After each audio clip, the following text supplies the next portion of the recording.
Everybody, good morning, friends over the internet. Welcome. So let's begin by taking refuge in generating the four immeasurable thoughts. Until I have reached full awakening, I take refuge in the Buddha, the Dharma, and the Supreme Assembly. By means of beneficial actions such as generosity, may I attain enlightenment in order to benefit beings. Until I have reached full awakening, I take refuge in the Buddha, the Dharma, and the Supreme Assembly. By means of beneficial actions such as generosity, may I attain enlightenment in order to benefit beings. Until I have reached full awakening, I take refuge in the Buddha, the Dharma, and the Supreme Assembly. By means of beneficial actions such as generosity, may I attain enlightenment in order to benefit beings. May all beings find happiness in the cause of happiness. May they be free from suffering in the cause of suffering. May they not be separated from the perfect happiness that is free from suffering. May they abide in great equanimity, free from attachment and aversion to those near and far. May all beings find happiness in the cause of happiness. May they be free from suffering in the cause of suffering. May they not be separated from the perfect happiness that is free from suffering. May they abide in great equanimity, free from attachment and aversion to those near and far. May all beings find happiness in the cause of happiness. May they be free from suffering in the cause of suffering. May they not be separated from the perfect happiness that is free from suffering.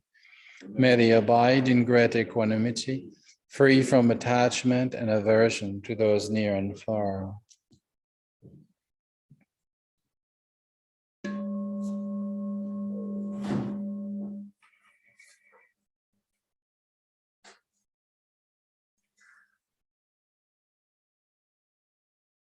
Well, let's take a moment to make sure we are here and now.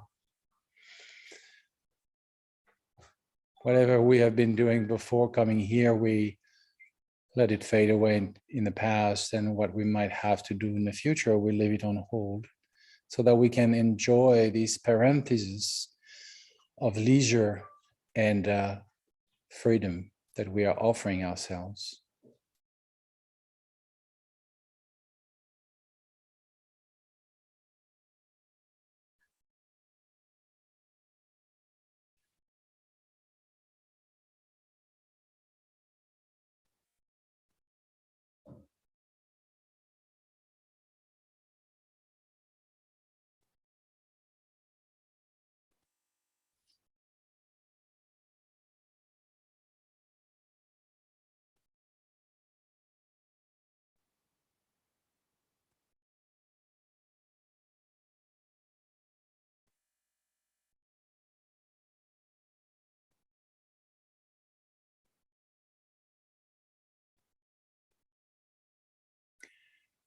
Now that we are in a position where we can enjoy this leisure and freedom we have, and have a sense of gratitude,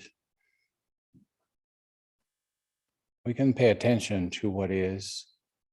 And we begin by paying attention to our posture. The posture has a direct influence on the state of our mind, therefore it's very important. We first notice the contact with the ground, whether we sit directly on the floor or sit on a chair. We notice the stability we gain through this contact. We have something we can rest upon. Our hands might be resting palms down flat on our thighs, or in the meditation gesture, the right hand in the left and both resting in the lap. Our shoulders are slightly outstretched, and naturally our spine becomes straight without unnecessary tension. As we breathe in and out, any tension we could feel around the abdomen is relaxed. And the center of gravity drops down and we feel it slightly below our navel.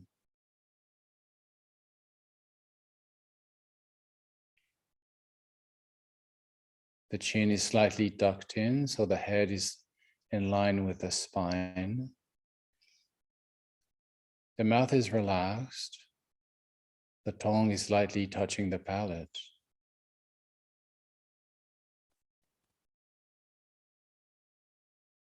Our gaze is directed straight ahead, slightly downwards.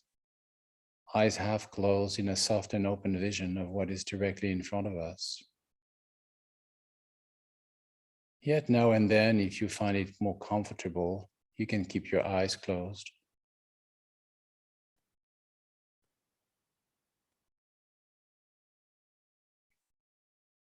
Now we can pay attention to our breath, coming and going mostly through the nostrils. It's a very natural movement. We notice the movement and we use it as a reference point as long as we need it. Noticing the breath coming in and going out. If counting the rounds of breath help, please do so.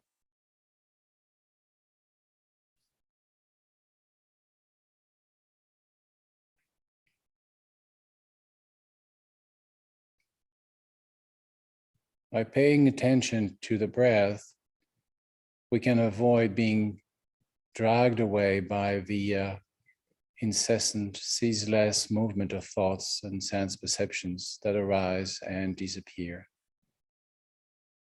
In themselves, they are not a problem. They're just mental events that arise and disappear. We don't need to suppress them.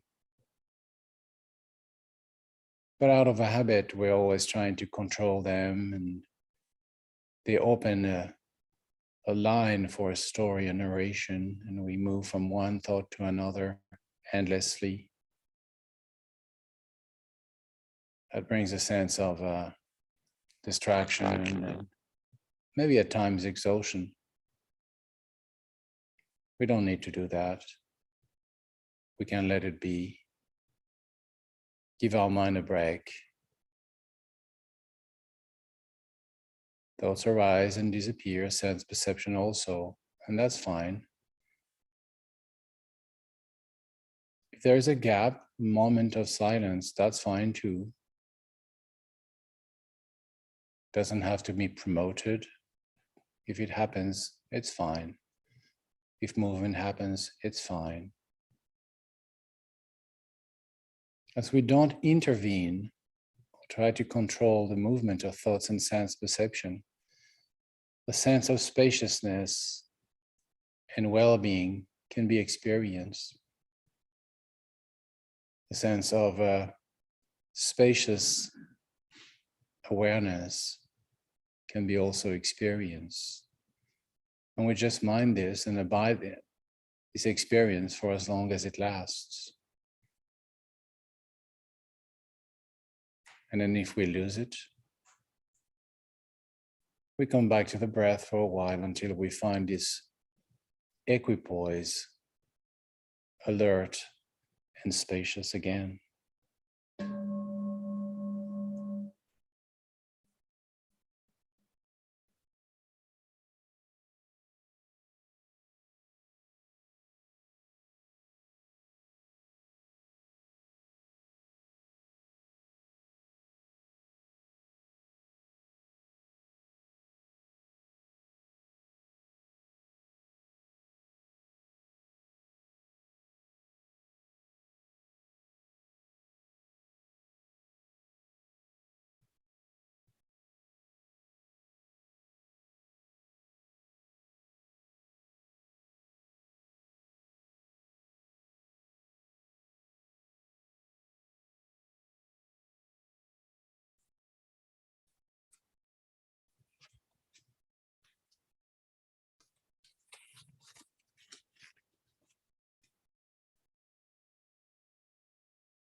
Feel free to move or stretch a bit if you need.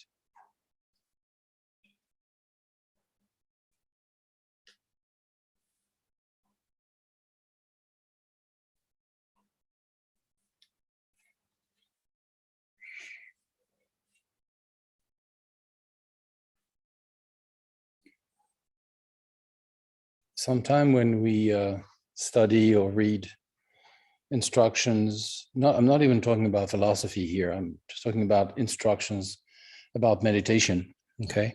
We might be sort of puzzled and a little bit lost in the plethora of informations that, you know, we receive. And it's really hard to find which one of the 51 mental events we have to work on, for example.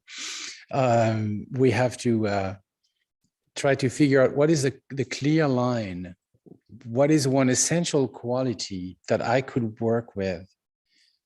It's great to have a lot of information, but it's also very important to have a sort of a, I call it the moonshine of Dharma, you know, the essential distillation of the drops that really work for us. And one quality that is praised everywhere is to have a very consistent mind with regards to the practice of Dharma. And in particular, when we are cultivating bodhicitta, the enlightened mind attitude, in particular, when we are cultivating mind training, sending, taking, you know, transforming adversity into the path of enlightenment, we might at times vacillate, you know, we might sort of like be on and off. And this happened in particular when we sort of restrict the practice to the moment when we sit on the cushion, where we are sort of you know, officially doing something that is called practice. And so we sort of feel that we have to do that, and at times it becomes like an obligation. It's like a chore. We have to do it because we have to do it, and so on. And we really lose the contact with what is really here at stake, which is a constant transformation by observing one's mind, analyzing one's behavior, seeing what is appropriate, in a sense, what helps me and others to come closer to their Buddha nature. And we sort of lose track. And that's why we're on and off. And because we've sort of like built a mental representation of what practice is. And then we do it, you know, like we say that, I have to do my practice. You know, it's just one of the 1,000 ways of being in touch with one's mind, becoming more sort of aware of what this mind has in terms of hindrances, fleeting, but sort of like self-perpetuating influences of a negative nature, and also the inner treasures that this mind has that most of the time we ignore.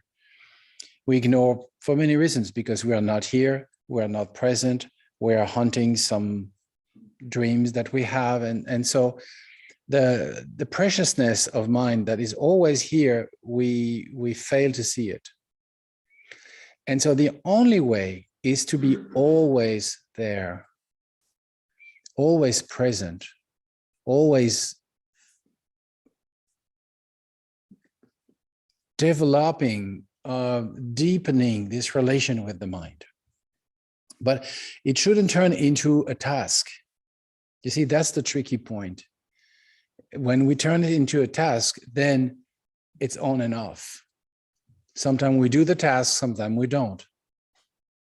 So it's, you know, the Tibetan word for practice, one of the Tibetan words for practice is gyunkyer, which means a constant, uninterrupted flow. Another word in Tibetan for practice is nyamlen, seizing the experience, having the experience.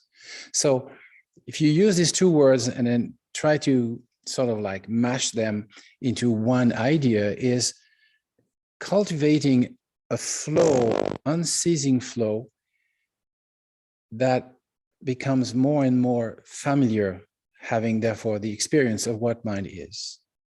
And mind has different levels. You know, there's one aspect of mind, which is how this mind of mine works. You know, like my hidden agendas, my habits, my, you know, and then become aware of this and own it. That's me. As of today, as of now, that's how my mind has been. That's the setup of my mind. Okay. And then sort out what needs to be nourished and what needs to be sort of like progressively letting go of. So that's one aspect relating to the mind. And that's where cultivating generosity and ethic and patience comes in, because generosity is the antidote of stinginess, misery or poverty-stricken mind, you know.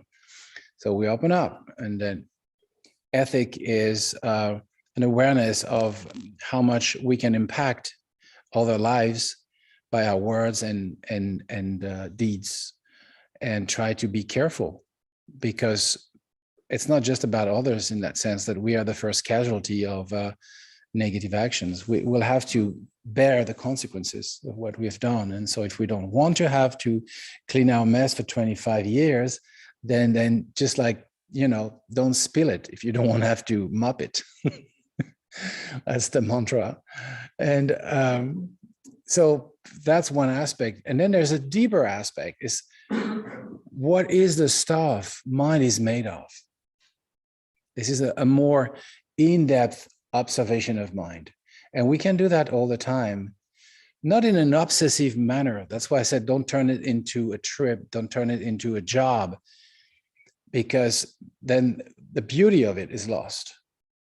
You know, it's a discovery. It's amazing. There's beautiful things, and, you know, things that needs to be adjusted, obviously, that are not that glamorous, but all in all, we become more familiar, which is another way of calling meditation familiarity, becoming more acquainted with what mind is. And that requires consistency. That's the main quality, really.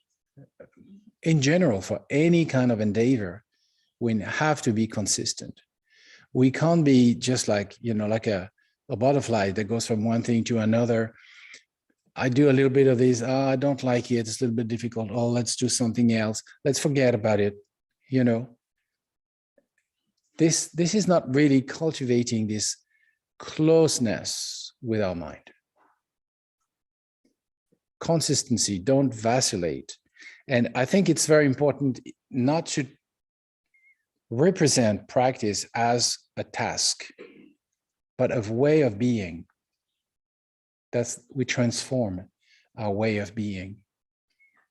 And mind training, all the teachings on mind trainings are about changing the way of being from a very self-centered to a more altruistic, or more, let's say, to begin fair, and then after that, altruistic, and then after that, understand what is the underlying reality that has kept us so far, which is, what is the stuff this story is made of? Isn't all of this just projections of confused images of my mind that ignores itself? So through the process of recovering some sort of gentleness and kindness, we also come to develop a sense of a profundity, an inner wisdom of the nature of reality. So, and all of this entirely depends on how consistent we are in doing this exploration. It's an ongoing exploration. Let's go back to the exploration.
Through this marriage, may I attain true omniscience, then having overcome all harmful, destructive forces, may I liberate sentient beings from the ocean of existence and its turbulent waves of birth, old age, sickness, and death. May the most precious mind of awakening that has not yet dawned now rise. Once arisen, may it never decline. May it continue to increase evermore. Thank you all very much. Thank you, friends from the internet. Happy Easter. Don't eat too much chocolate. And see you next Sunday. Bye.